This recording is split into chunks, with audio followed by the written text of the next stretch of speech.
ഓം ശ്രീ ഗുരുഭ്യോ നമ. സുനാമിയിൽ നിന്നും രക്ഷപ്പെട്ട ഒരു നായ്ക്കുട്ടി ആശ്രമത്തിലെത്തി. ആശ്രമത്തിൽ നായ്ക്കളെ വളർത്താൻ കഴിയാത്തതുകൊണ്ട് ഒരു ഭക്ത അതിനെ തന്റെ വീട്ടിലേക്ക് കൊണ്ടുപോയി. കൊലയാളി തിരുമാലയിൽ നിന്നും രക്ഷപ്പെട്ടതിനാൽ നായ്ക്കുട്ടിക്ക് ഭൈരവി എന്ന് ആശ്രമത്തിൽ പേരും ഇട്ടിരുന്നു. ഈ ഭക്തയ്ക്ക് കഠിനമായ ചർമ്മരോഗം ഉണ്ടായിരുന്നു.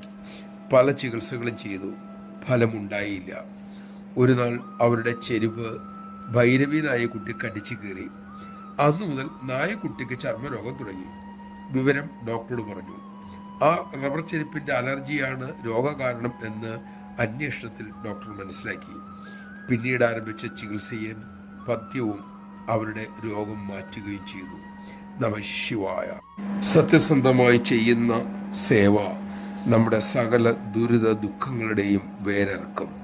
ശോഭനമായ സന്തുഷ്ടമായ ജീവിതം സമ്മാനിക്കുകയും ചെയ്യും.